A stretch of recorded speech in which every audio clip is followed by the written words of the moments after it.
자, 이번에 미국으로 가보겠습니다. 해외 쪽 이야기고요. 한국투자증권 리서치센터 선진국 전략 애널리스트입니다. 최보원 연구원 함께합니다. 어서 오십시오. 안녕하세요. 자, 러시아, 우크라이나, 러시아 지겹도록 지금 듣고 있습니다. 3주째 되는 것 같은데 전쟁이 길어지는 길 누구도 바라지는 않습니다만 현실적인 문제는 지금 장기전으로 갈 수도 있겠다는 생각도 언뜻 드는데 자, 이런 가운데 단계별 투자 전략 이런 것들을 설립할 수가 있을까요? 네, 맞습니다. 전면전이 생각보다도 길어지고 있고 이 전쟁이라고 하는 이슈가 계속해서 진행이 되고 있는 만큼 한 가지의 방향으로 좀 전략을 세우기보다도 이 전쟁이라는 이슈 자체가 어떤 식으로 진행이 되냐에 따라서 좀 단계별로 저희는 대응을 해야 된다라고 생각을 합니다. 네. 이런 시기에 아무래도 좀 움직일 수 있는 그 업종과 기업들이 다르기 때문이겠죠. 네. 보통은 상식적으로 저희가 이제 러시아 입장에서 플랜 A, 플랜 B, 플랜 C, D 이렇게 보는데 플랜 A는 침공은 했어요. 플랜 B가 이제 뭐 대충의 그 항구 도시들 여기까지의 거점을 잡으면은 어느 정도 가시적으로 좀 보일 거다 이랬는데 앞서도 이제 멘트를 해드렸습니다. CD가 이제 생화학 무기하고 핵이거든요.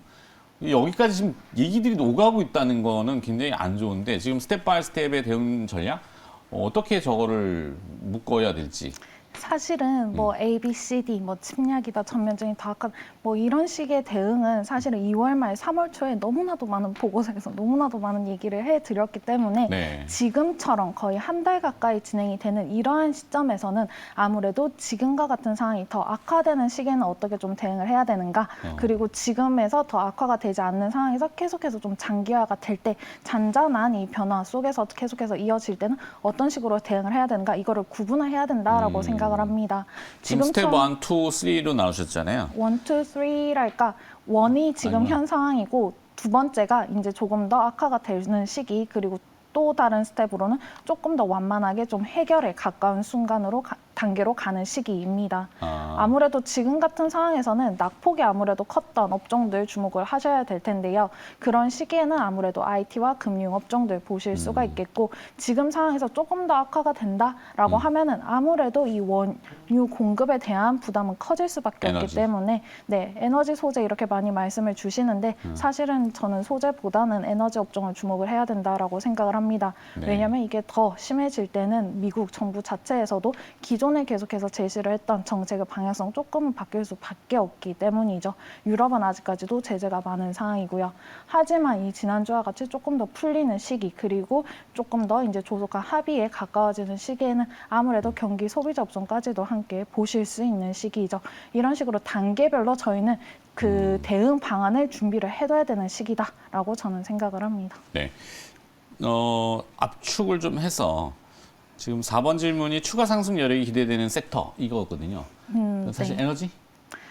지금 같은 필수비지? 상황에서는 저번 주에 너무나도 많이 올랐기 때문에 그러면 여기선 어떻게 해야 되는가? 이게 모두의 고민이라고 생각을 합니다. 네. 그렇기 때문에 지금 같은 시기에는 전면전이라는 게 계속 진행이 되고 있는 만큼 미국 주요 지수들 조금 등락은 반복이 될 수가 있겠지만 여기에서 추가적으로 상승하는 건 첫 번째로 낙폭이 아주 컸던 업종들이겠죠. 어느 정도 회복을 했지만 여전히 상승 여력을 보유를 하고 있는 게 바로 커뮤니케이션, IT, 경기 소비자 업종인데 그 중에서도 대표적인 기업들의 실적까지도 개선이 되면서 밸류 부담까지 낮아진 게 바로 IT와 경기 소비재 업종입니다. 그런 측면에서 좀 접근을 해 주실 수가 있겠고요.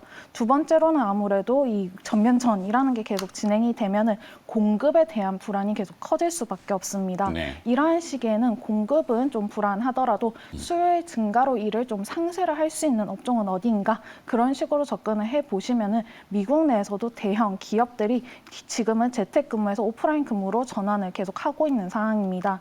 이러한 상황인 만큼 리오프닝 업체들은 무시를 할 수가 없는 상황이다라고 네. 보실 수가 있겠고요. 리오프닝 그러면 보통 이제 항공, 여행 이걸 많이 얘기하잖아요.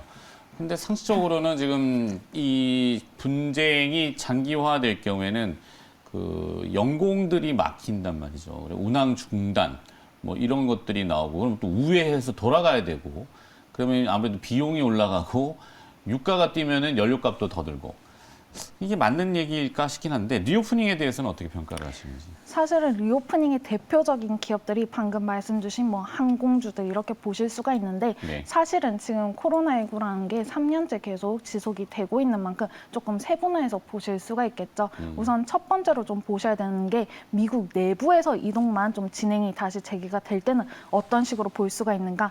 그렇다라고 하면은 조금 덜 알려져 있지만 헬스케어 의료 시설들 같은 경우에도 밀렸던 수술들이 진행이 되고 진료를 다시 받아야 되는 상황이기 때문에 그런 기업들을 1차적으로 리오프닝 업체라고 볼 수가 있고요. 네. 그리고 두 번째가 바로 앞에서 말씀해 주신 항공주들입니다. 근데 항공주들 같은 경우에는 원유 가격의 변동성이 상당히 좀 크고요. 그리고 그 다음이 이제 외부에서 결제를 하는 경우에 쓸 수 있는 카드 네트워크사들 이런 식으로 좀 구분을 해서 보실 필요가 있겠습니다. 네. 자, 그렇다면 관심을 기울여 볼 만한 혹시 이제 서학개미 분들 뭐 해외 투자를 대변하는 용어로 쓰는데 개별 기업도 물론 있긴 합니다만 개별 기업은 요즘 별로 상당히 좀 안 좋죠. 좋은 기업들도 많은데 괜찮아요? 상당히 좀 부담스러우실 수가 있는 게 워낙 변동성이 크다 보니까 조금 힘들어하시는 분들이 그럼 뭉쳐있는 계시더라고요. ETF. 지금 같은 시기에는 조금 더 부담이 적은, 변동성이 적은 ETF로도 접근을 하실 수가 있겠는데 네, 어떤 것들이 있을까요?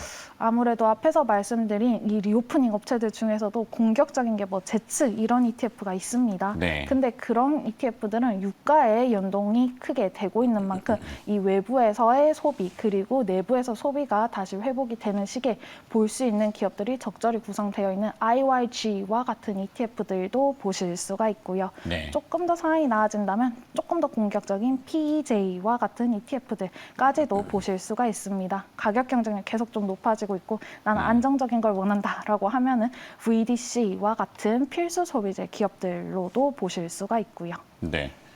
오, 약자인가요? 좀 어렵네. 저거 같은 경우에는 아까 한국에서도 그 코드 번호라고 말씀을 네네네네. 주시던데 그런 것처럼 티커라고 보실 수가 있고요. 이 뭐 MTS라든지 그 HTS에서 저 코드명을 쓰시면 그 기업이라든지 ETF를 찾으실 수가 있습니다. 네.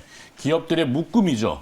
네. 묶어 있는 ETF를 이렇게 변동성이 좀 큰 시장에서는 개별주를 딱 찍어가지고 하는 것보다는 저렇게 고려해 보는 것도 투자의 다양성, 하나의 방법이다라고 네, 보실 리스크를 좀 수가 분산시키는.